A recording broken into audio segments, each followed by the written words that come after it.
उपमुख्यमंत्री देवेंद्र फडणवीस मुंबईमध्ये बोलतात, थेट जाऊयात। मी स्वतः कर्नाटकच्या मुख्यमंत्र्यांशी बोललो। मी नाराजी देखील व्यक्त केली, चिंताही व्यक्त केली आणि अपेक्षा व्यक्त केली की ते तात्काळ त्याच्यावर कारवाई केली पाहिजे। कर्नाटकच्या मुख्यमंत्र्यांनी मला ॲश्युअर केलं की तात्काळ त्या ठिकाणी कारवाई केली जाईल आणि जे लोक अशा प्रकारच्या घटना करतायत त्यांच्यावर सरकार कारवाई करेल। आणि त्यांनी हे देखील मला ॲश्युअर केलं की या बाबतीत सरकार कोणालाही पाठिंबा देणार नाही। आता त्यांनी जे काही सांगितलेलं आहे त्याच्याकडे आम्ही लक्ष ठेवून आहोत, पण यासोबत हा संपूर्ण विषय मी स्वतः देशाचे गृहमंत्री माननीय अमित शाह साहेबांच्याही कानावर टाकणार आहे। कारण आपल्याला विकासाकडे जायचं आहे आणि अशा प्रकारे राज्यांमध्ये हे जर वातावरण होऊ लागलं तर हे योग्य नाही आहे। सगळ्यात महत्त्वाचं आहे की आपल्या संविधानानं कोणालाही कुठल्याही राज्यामध्ये जाण्याचा अधिकार दिलेला आहे, बिझनेस करायचा अधिकार दिलेला आहे, राहण्याचा अधिकार दिला आहे, कोणी थांबवू शकत नाही। त्यामुळे जर एखाद्या राज्यामध्ये याची पायमल्ली होत असेल तर त्या राज्य सरकारने ते रोखण्याचं काम केलं पाहिजे। आणि जर असं लक्षात आलं की राज्य सरकार रोखत नाही आहे तर निश्चित ते केंद्रापर्यंत घेऊन जावं लागेल। त्यामुळे आत्ता तरी कर्नाटकच्या मुख्यमंत्र्यांनी जे सांगितलं आहे ते घडतं आहे की नाही मी पाहतोय आणि त्याचसोबत त्या संदर्भातलं सगळी माहिती ही देशाचे गृहमंत्री यांच्यापर्यंत मी पोहोचवणार। तर काही राजकीय पक्ष सुद्धा महाराष्ट्रात अशाच पद्धती अशा पशु पाहतात असं तुम्हाला वाटतं का? कारण का अनेक ठिकाणी महाराष्ट्राच्याही गाड्या कर्नाटकाच्या गाड्या रोखण्यात आलेल्या आहेत, त्यामुळे महाराष्ट्रातही वातावरण तणाव। मला असं वाटतं की एखाद्या ॲक्शनला रिॲक्शन येते, पण महाराष्ट्र हे न्यायोचित आणि न्यायपूर्ण अशा प्रकारचं राज्य आहे। त्यामुळे महाराष्ट्रामध्ये कोणीही असं करू नये असं माझं आव्हान असेल। महाराष्ट्र शेवटी देशामध्ये आपल्या न्यायप्रियतेकरता ओळखलं जातं आणि अन्य राज्यांपेक्षा आमचं वेगळेपणही हे आहे की महाराष्ट्रामध्ये कायद्याचं राज्य नेहमीच राहिलेलं आहे।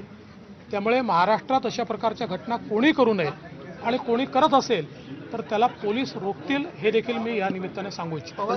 शरद पवार यांचं म्हणणं आहे की सरकार गंभीर नाहीये, कारण काही तारखा जाहीर करण्यात आल्या समन्वय मंत्र्यांच्या, त्यांचे दौरे रद्द झाले, याबाबत सर्वपक्षीयांशी चर्चा झाली नाही। आधी मुख्यमंत्री सर्वांशी चर्चा करायचे, मात्र यावेळी अंमलबजावणी होत नाहीये आणि त्यामुळे सरकार गंभीर दिसत नाही। एकंदरीत मुळातच या सगळ्या गोष्टीची सुरुवात ही मुख्यमंत्र्यांच्या चर्चेमुळेच झाली। मुख्यमंत्र्यांनी सगळ्यांना चर्चेला बोलवलं, माननीय पवारसाहेबांनी बोलवलं होतं। कदाचित तब्येतीच्या कारणाने ते त्याला वेळेस येऊ शकले नसतील, कारण सीमा प्रश्नामध्ये नेहमीच त्यांनी चांगलं लक्ष घातलेलं आहे आणि विविध पक्षाच्या लोकांना बोलवून आणि सीमा भागातल्या लोकांना बोलवून पुढे काय करायचं याची चर्चा झाली आणि त्या चर्चेनंतरच मला असं वाटतं की एक प्रकारे त्याची रिॲक्शन देणं हे कर्नाटकने सुरू केलं। मला असं वाटतं आणि कर्नाटक राज्याला देखील माझं सांगणं आहे की सर्वोच्च न्यायालयामध्ये या संदर्भातली सुनावणी चालली असताना कुठलेही चिथावणीखोर वक्तव्य करणं किंवा तिथली परिस्थिती बिघडवणं हे योग्य नाही आहे, ते कायदेशीरही नाही आहे आणि दोन्ही राज्यांच्या हिताचंही नाही आहे। पत्र मला जे आहेत कर्नाटकातून येत आहेत ते म्हणतात की तुमचं जर समर्थन मिळालं तर आम्हाला धीर वाटेल हे जे मध्ये म्हणतात आणि म्हणतात की मग मी 48 तासात मी जाणार आहे। हे जी काय सिक्वेन्स आहे त्याकडे काय? मला असं वाटतं की शेवटी त्या भागात राहणारे जे आपले लोक आहेत ते नेहमीच आमच्या सगळ्यांच्या संपर्कात असतात, आमच्याशी देखील ते बोलत असतात। त्यांची अपेक्षा आणि सार्थ अपेक्षा असते की आपल्या लोकांनी आपल्याला पाठिंबा दिला पाहिजे, तो आपण देतो देखील। पण मला असं वाटतं की 48 तासामध्ये पवारसाहेबांना जाण्याची वेळ काही त्या ठिकाणी येणार नाही। निश्चितपणे तिथलं सरकार, केंद्र सरकार आणि राज्य सरकार हे या परिस्थितीवर आटोक्यात आणण्याचा प्रयत्न करेल। पण महाराष्ट्रातल्याही लोकांना माझी विनंती आहे की ॲक्शनला रिॲक्शन दिली तर या गोष्टी वाढत जातील, या कोणाच्या हिताच्या नाही आहेत। सर, हिंदी में बताइए कि अल्टीमेटम जो है वो दिया गया है, उसको लेकर आप क्या कहेंगे? शरद पवार जी का कहना है कि राज्य सरकार इस पूरे मसले को लेकर गंभीर जो है वो नहीं दिखाई दे रही है। पहली बात तो ये है कि मैंने स्वयं कर्नाटक के मुख्यमंत्री जी से बात की है और मैंने उनको ये कहा है कि इस प्रकार की घटनाएं होना ठीक नहीं है। अपने देश में हमारा संविधान ये किसी भी राज्य में किसी को भी आने जाने की, वहाँ रहने की, वहाँ नौकरी करने की इजाज़त देता है। तो अगर महाराष्ट्र की गाड़ियों पर हमला हो रहा है तो ये गलत बात है। मुझे कर्नाटक के मुख्यमंत्री जी ने आश्वस्त किया है कि वे स्वयं इसकी ओर ध्यान देंगे, इस पर एक्शन लेंगे और ऐसी वारदातें न हो ये वो देखेंगे। ये सारे मसले को मैं देश के गृह मंत्री आदरणीय अमित शाह जी तक भी ले जाने वाला हूँ, उनको भी इस बारे में अवगत कराने वाला हूँ। और मुझे ऐसा लगता है कि इस बात की नौबत नहीं आएगी, ऐसी चीज़ें नहीं होनी चाहिए। जो मसला सुप्रीम कोर्ट में चल रहा है उस मसले पर कोई हिंसा हो ये ठीक भी नहीं है।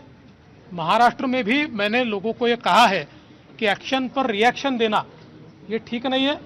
उधर गाड़ियाँ फोड़ी गई तो हम यहाँ पर गाड़ियाँ रोकेंगे, ये भी सही नहीं है।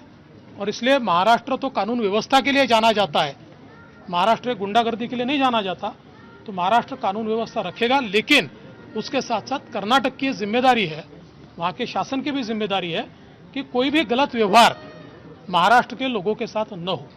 सर एनडीए गवर्नमेंट अब मोर्चा भी निकालने वाली है 17 तारीख को, कैसे देखते हैं? गवर्नर के स्टेटमेंट पर भी और जो कर्नाटक का इश्यूज है उन पर एमपीए सतर्क हो गई है, मोर्चा निकालने वाले कैसे देखते हैं? हाँ सर बोलिए ना। ऐसा है कि छत्रपति शिवाजी महाराज हाँ, एक ये हमेशा पूरे देश के लिए आदर्श रहे हैं और आदर्श रहेंगे, इसलिए इस पर कोई विवाद भी नहीं हो सकता। और किसी के स्टेटमेंट से, किसी के गलत बयान से या किसी के बयान का गलत अर्थ निकालने से, किसी भी बात से मुझे ऐसा लगता है कि छत्रपति शिवाजी महाराज का महत्व कोई भी कम नहीं कर सकता।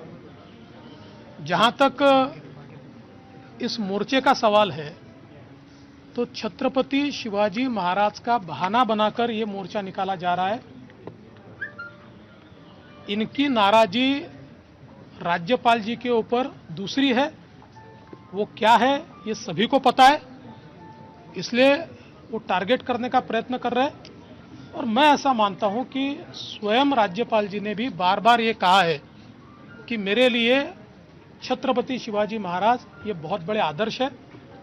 और राज्यपाल जी ने ये भी बार बार कहा है, और ये बात सही भी है, कि राज्यपाल जी एक ऐसे राज्यपाल है जो स्वराज्य की राजधानी भी गए, रायगढ़, जो सिंहगढ़ भी गए, जो प्रतापगढ़ भी गए, जो शिवनेरी भी गए, और आई जिजाऊ का दर्शन लेने के लिए वो उनकी जन्मभूमि पर भी गए। तो मुझे ऐसा लगता है कि अब इस सारे मसले को जिस प्रकार से तूल दिया जा रहा है, एक प्रकार से राज्यपाल जी के साथ पुरानी रंजिश को ताजा करने का प्रयास ये लोग कर रहे हैं। सर, महाविकास आघाडीच्या मोर्चा महामोर्चा काढणारा जरी राज्यपाल बदलले तरी आम्ही मोर्चा काढण्याची जी भूमिका आहे त्यांची त्याबद्दल काय म्हणाले की छत्रपती शिवाजी महाराज महाराष्ट्राचे आणि देशाचे आदर्श कालही होते, आजही आहेत आणि उद्याही राहतील। कोणी काय बोललं याच्याने तो आदर्श कमी होणार नाही। एखादी गोष्ट असेल, त्याचा चुकीचा अर्थ निघत असेल किंवा चुकीचा अर्थ काढण्यात आला असेल किंवा कोणी चुकीचं बोललंही असेल, तरीही छत्रपतींचं स्थान हे बदलूच शकत नाही। त्यामुळे 17 तारखेचा जो मोर्चा आहे हा छत्रपतींचं नाव पुढे करून आपला राजकीय अजेंडा चालवण्याचं काम केलं जात आहे। सगळ्यांनाच माहिती आहे की राज्यपालांवर या पक्षांचा राग कोणत्या कारणाने आहे। तो राग काढण्याकरता आता छत्रपती शिवरायांचा उपयोग होतोय, जो अतिशय चुकीचा आहे। छत्रपती शिवरायांचा उपयोग राजकारणाकरता करणं अतिशय अयोग्य आहे। आणि जे लोक छत्रपतींच्या वंशजांना पुरावे मागतात त्यांना काय अधिकार आहे छत्रपतींच्या नावाचा वापर करण्याचा, आणि पुरावे मागितल्यानंतर सारी माफी देखील ते मागत नाही, त्यांना काय अधिकार आहे राज्यपालांना प्रश्न विचारण्याचा। त्यामुळे मला असं वाटतं की हे जे काही सगळं चाललेलं आहे छत्रपतींच्या नावाने राजकारण चाललंय, पण छत्रपतींचं नाव कोणीही कमी करू शकत नाही. तर आपण पाहिलेलं आहे की उपमुख्यमंत्री देवेंद्र फडणवीस हे बोलत होते. महाराष्ट्र कर्नाटक सीमावाद हा सर्वोच्च न्यायालयामध्ये सुरू आहे, त्याच्यामुळे यावर कुणीही चिथावणीखोर वक्तव्य करू नये, सर्वांनी कायद्याचं पालन करावं असं आवाहन करत असतानाच या संदर्भात आपण अमित शहांशी बोलणार असल्याचं देवेंद्र फडणवीस यांनी म्हटलेलं आहे. एबीपी माझा, उघडा डोळे बघा नीट.